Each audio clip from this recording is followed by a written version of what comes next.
Assalamualaikum warahmatullahi wabarakatuh.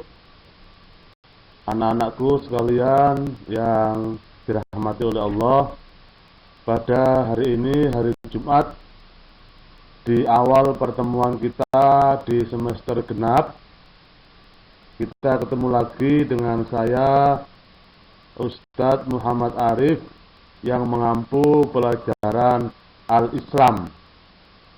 Sebelumnya kita evaluasi dulu tentang hasil belajar kamu di semester ganjil.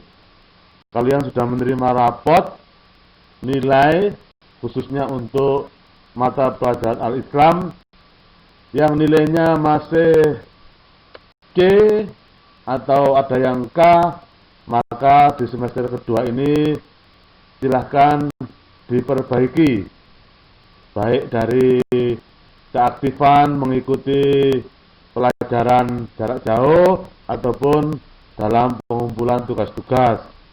Yang sudah mendapatkan nilai B apalagi A, maka harapannya dipertahankan sehingga kamu bisa mendapatkan nilai yang stabil dan mendapatkan ilmu yang bermanfaat.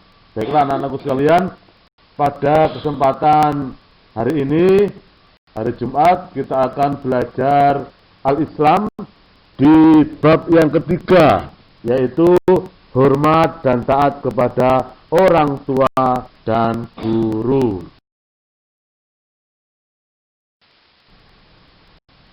Baiklah anak-anakku sekalian, di bab 3 ini ada beberapa subtema yang akan kita pelajari. Yang pertama adalah berperilaku hormat serta taat kepada orang tua dan guru.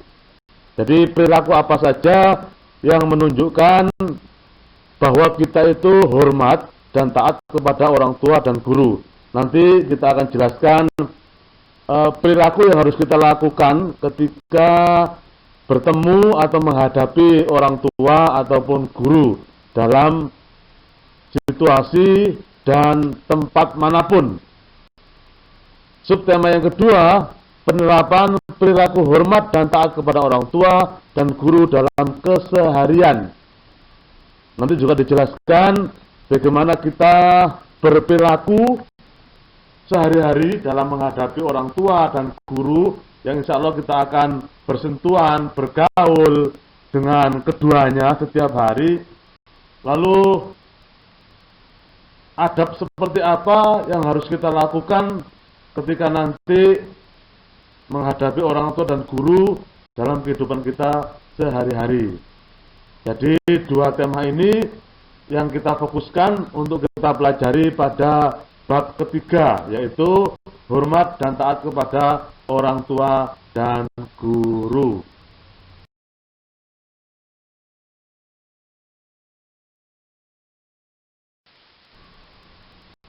Baiklah anak-anakku sekalian yang dirahmati oleh Allah Subhanahu wa taala, di subtema yang pertama kita akan memperdalami tentang perilaku hormat serta taat kepada orang tua dan guru ditinjau dari sisi perintah Allah dan juga hadis Rasulullah.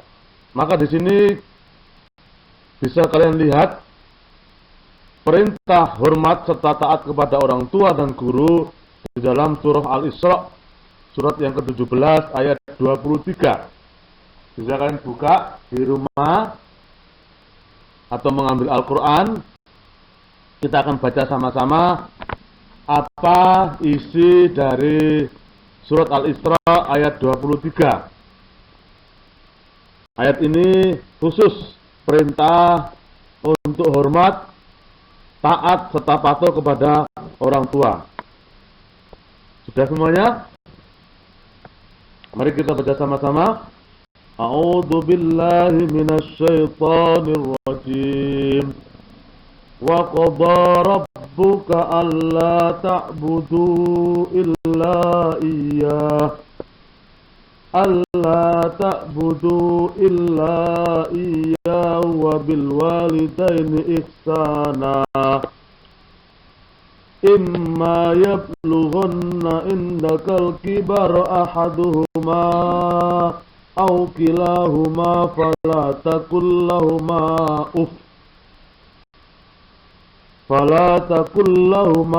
uffin wala tanharhuma wa qul lahuma qawlan karima.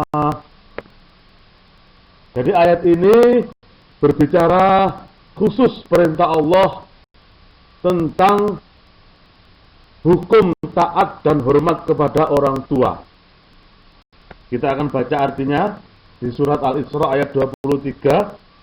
Dan Tuhanmu telah memerintahkan agar kamu jangan menyembah selain Dia, selain Allah, dan hendaklah berbuat baik kepada ibu bapak jika salah seorang di antara keduanya atau kedua-duanya sampai berusia lanjut dalam pemeliharaanmu, maka sekali-kali janganlah engkau mengatakan kepada keduanya perkataan ah, dan janganlah engkau membentak keduanya, dan ucapkanlah kepada keduanya perkataan yang baik.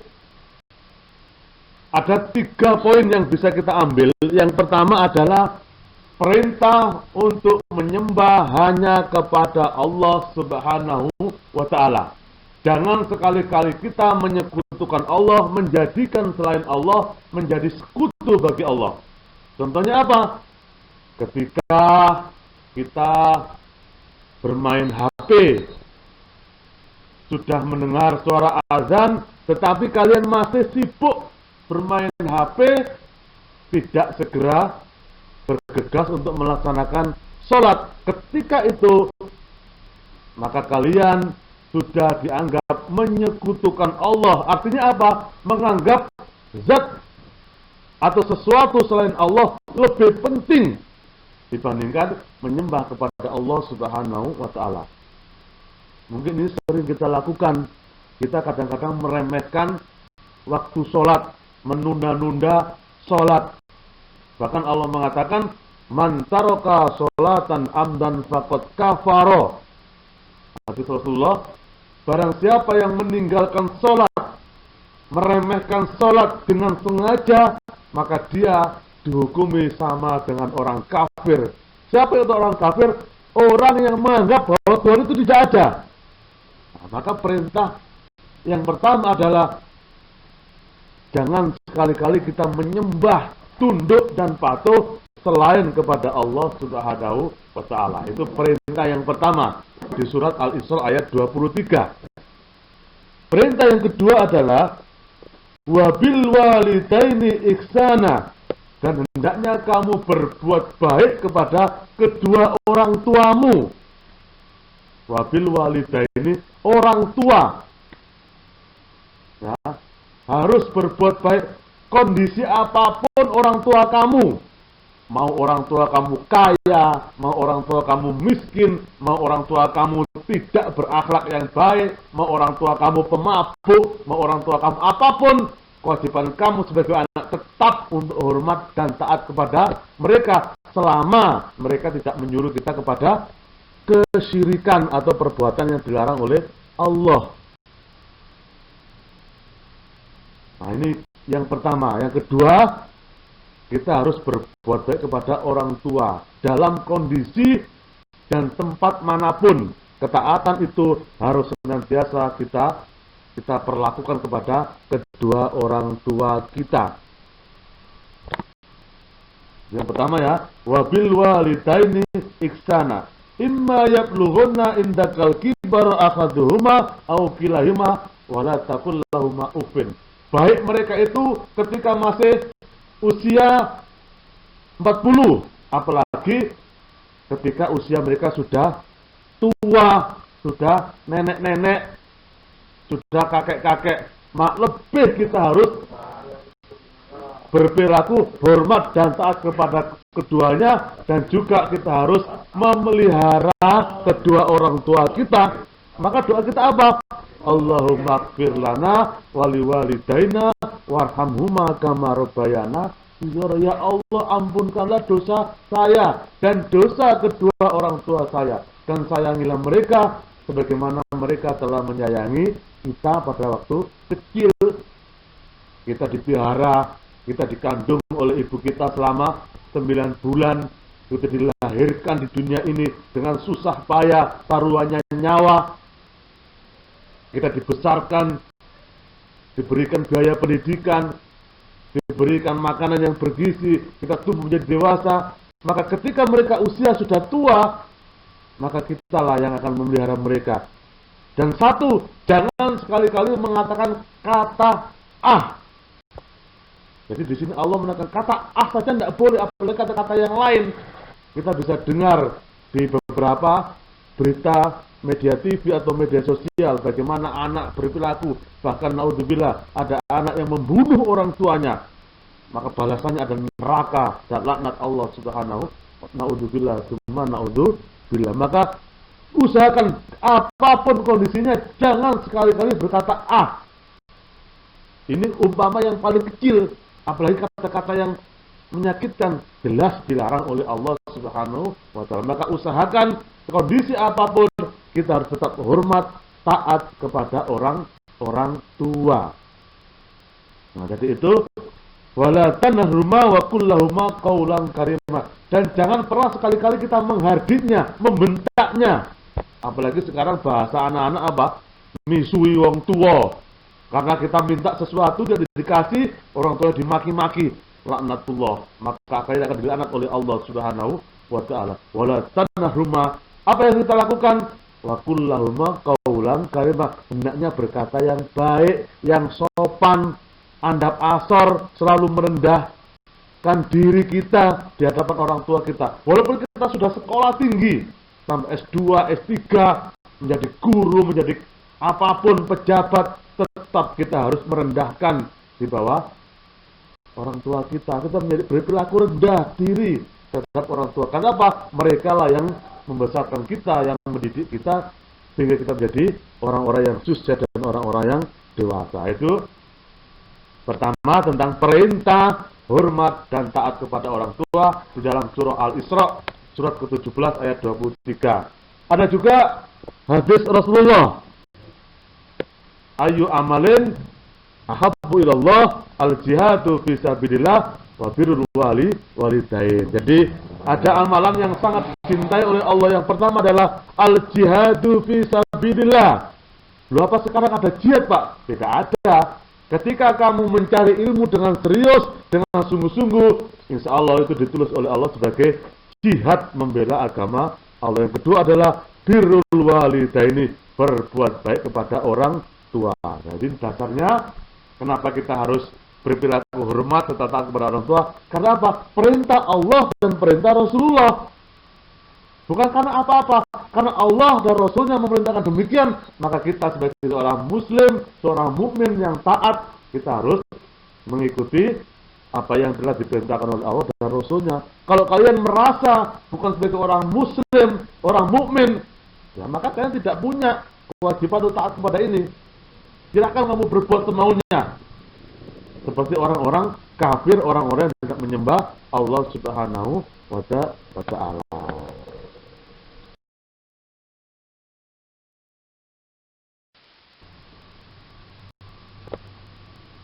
Baiklah anak-anakku sekalian yang dirahmati oleh Allah, di subtema yang kedua kita akan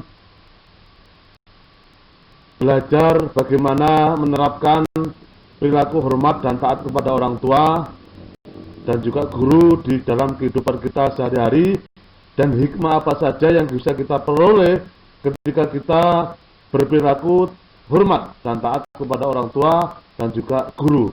Kenapa kita juga harus taat dan hormat kepada guru? Karena guru adalah orang tua kita yang kedua ketika kita berada di sekolah. Guru adalah orang yang memberikan ilmu, orang yang mendidik kita. Maka fungsi guru adalah sama dengan orang tua, maka kedudukan guru dengan orang tua adalah sebenarnya adalah sama. Maka kita harus juga memperlakukan guru sama dengan kita memperlakukan orang tua kita dalam kehidupan sehari-hari. Di subtema ini kita akan mencoba untuk belajar Hikmah apa saja yang kita dapatkan ketika kita berperilaku hormat dan taat kepada orang tua dan guru?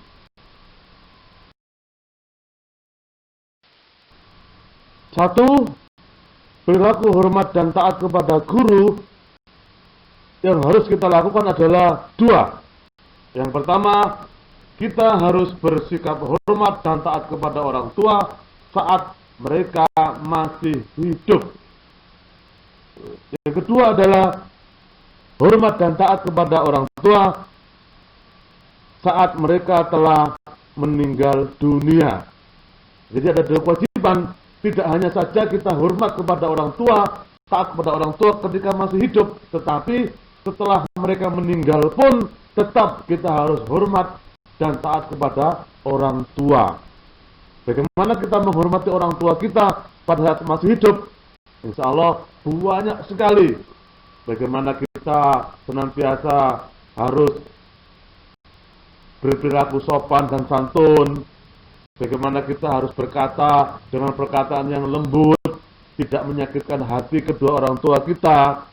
Kita tidak pernah membantah apapun perintah kedua orang tua kita, selama perintah itu tidak melanggar aturan Allah. Kita harus senantiasa memelihara keduanya. Dalam sesibuk apapun, ketika orang tua memanggil kita, maka kita harus mendatanginya, menjawab panggilannya. Bisa kita pelajari dari sebuah kisah Alqamah, sahabat Rasulullah yang juga sangat taat menjalankan ibadah, sholat, dan ibadah-ibadah yang lain. Tetapi ketika Alqamah sedang melaksanakan sholat dan orang tuanya memanggil, dalam hati Alqamah, bagaimana mungkin saya bisa menjawab panggilan orang tua pada saat sedang sholat? Maka ada tata cara ketika orang tua kita memanggil dan saat kita sholat. Dengan cara apa? Satu, kita mengeraskan bacaan takbir, mengeraskan bacaan apapun ketika kita sholat. Harapannya apa? Orang tua kita mendengar, oh ternyata anak saya sedang sholat, sehingga dia bisa menunggu sabar sampai selesainya sholat. Atau dengan berdehem. Kalau misalkan Allahu Akbar masih belum mengerti, dengan berdehem atau dengan apapun, memberikan isyarat seperti apa sehingga orang tua kita bisa memaklumi bahwa kita sedang sholat. Nah, artinya apa? Begitu pentingnya ketika menjawab panggilan orang tua. Sampai-sampai Alqamah sendiri yang tidak menjawab panggilan orang tuanya, dia mengalami kesusahan ketika sakaratul maut sebelum mendapatkan maaf dari orang tuanya. Gara-gara orang tuanya sakit hati ketika Alqamah dipanggil ketika sholat tidak menjawab panggilan orang tua. Maka kita harus berperilaku apapun kondisinya ketika orang tua kita membutuhkan kita, memanggil kita, maka dengan segera kita tinggalkan semua aktivitas, semua kegiatan untuk menjawab panggilan orang tua kita. Yang kedua, bagaimana kita hormat dan taat kepada orang tua walaupun mereka sudah meninggalkan kita, sudah meninggal dunia. Dengan cara apa? Kita tetap berbuat baik kepada saudara-saudaranya, kepada teman-temannya, tetap menjalin silaturahim, kita melaksanakan semua wasiatnya, semua nasihatnya, dan yang terakhir, kita senantiasa mendoakan orang tua kita di setiap sholat, di setiap selesai habis sholat, kita doakan orang tua kita dengan doa yang insya Allah kalian sudah hafal. Allahumma gfirli wali walidayya warhamhuma kama rabbayani shaghira. Dibaca setiap hari. Walaupun mereka masih hidup pun kita baca. Lebih-lebih mereka sudah meninggalkan kita. Yang kedua, bagaimana kita berperilaku hormat dan taat kepada guru. Sama, ketika mereka masih hidup, kita juga harus menghormati dan taat kepada mereka. Jangan sampai kita membuat guru-guru kita sakit hati, guru-guru kita marah kepada kita, atau menyakiti hatinya. Bahkan, yang sering kita lihat, ada beberapa siswa yang sampai hati memukuli gurunya, ngeroyok gurunya. Naudzubillah summa naudzubillah. Nah, ketika masih hidup guru-guru kita berupaya untuk senantiasa hormat dan taat kepada keduanya. Kita saling silaturahim. Ketika di jalan kita sapa, kita doakan mereka. Walaupun mereka sudah meninggal sekalipun, tetap kita doakan semoga bapak dan ibu guru kita mendapatkan tempat yang terbaik di sisi Allah Subhanahu wa ta'ala. Yang terakhir, di hal tambahan tentang perilaku hormat dan taat kepada orang tua dan guru, kita akan sedikit belajar tentang hikmah ketika kita berperilaku hormat dan taat kepada orang tua dan guru. Yang pertama, ketaatan kita, kehormatan kita kepada orang tua dan guru menjadi kunci masuk surga. Ridallahu fi ridal walidain wa sukhtullahi fi sukhtil walidain. Ridho Allah terletak kepada ridho orang tua. Murkanya Allah juga terletak kepada murkanya orang tua. Ketika kita mendapatkan ridho dari orang tua kita, insya Allah akan meridhoi kita. Dan insya Allah kita akan mendapatkan kunci untuk masuk surga bersama orang tua kita, selama orang tua kita juga beriman kepada Allah Subhanahu wa ta'ala. Jadi hikmah yang sangat besar yang kita dapatkan ketika kita hormat taat kepada orang tua, baik masih hidup maupun sudah meninggal, adalah kita akan dijanjikan oleh Allah untuk masuk surganya Allah Subhanahu wa ta'ala. Yang kedua, kita mendapatkan ridho Allah. Kalau orang tua kita ridho, orang tua kita ikhlas, Allah juga akan memberikan keridhoan. Dengan ridho Allah, maka Allah memberikan keberkahan dalam hidup kita. Kalau seorang guru ikhlas ketika mengajar, ridho terhadap semua perbuatan kita, siswa-siswanya, maka kita juga mendapatkan ridho Allah Subhanahu wa ta'ala. Yang ketiga, mendapat pahala berjuang di jalan Allah. Orang yang memelihara orang tuanya, orang yang menghormati orang tuanya, taat kepada orang tua, itu nilainya sama dengan orang yang berjuang di jalan Allah. Artinya apa?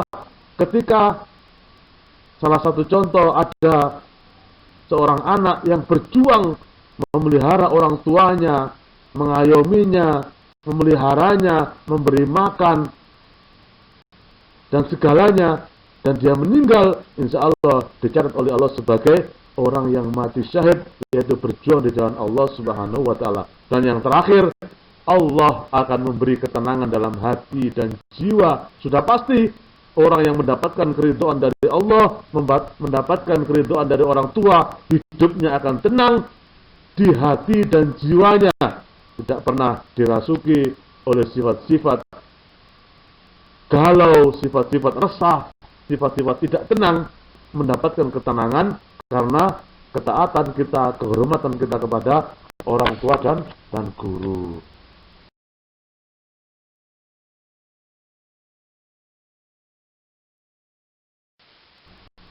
Baiklah anak-anak, demikian sekilas tentang pembelajaran Al-Islam. Walaupun kita belajar dengan cara jarak jauh, kita tidak bisa tatap muka, tapi insya Allah kita berusaha agar anak-anak tetap belajar, tetap mendapatkan ilmu yang bermanfaat, tetap memahami mata pelajaran yang diberikan oleh Bapak Ibu Guru, walaupun dengan cara jarak jauh, karena kondisi yang kita tidak memungkinkan untuk tatap muka. Itu saja yang dapat Ustadz Muhammad Arif berikan. Sekian dan terima kasih. Semoga kalian senantiasa diberikan kesuksesan, diberikan hidayah oleh Allah Subhanahu wa ta'ala. Akhirul kalam. Assalamualaikum warahmatullahi wabarakatuh. Nanti silakan dikerjakan tugas-tugas refleksi dari pembelajaran yang sudah saya sampaikan. Nanti dikumpulkan di Google Class-nya masing-masing. Demikian. Terakhir, kita tutup dengan doa kafaratul majlis. Subhanakallahumma rabbana wa bihamdika asyhadu an la ilaha illa anta astaghfiruka wa atubu ilaik. Akhirul kalam. Assalamualaikum warahmatullahi wabarakatuh. Baiklah anak-anakku sekalian yang dirahmati oleh Allah Subhanahu wa ta'ala. Yang terakhir, ini ada tugas yang harus kamu kerjakan, refleksi dari pembelajaran yang sudah saya sampaikan. Yang pertama, tulislah ayat dan hadis tentang perintah taat pada orang tua dan guru. Jadi sudah saya sebutkan bunyi ayatnya dan hadisnya. Atau kalau kalian lupa, silakan cari browsing di internet. Yang kedua, berikan 5 contoh perilaku taat pada orang tua dan guru dalam kehidupan sehari-hari. Yang ketiga, apa saja hikmah yang kamu peroleh ketika kamu berperilaku taat dan hormat kepada orang tua dan guru. Demikian yang dapat kami sampaikan. Terima kasih. Assalamualaikum warahmatullahi wabarakatuh.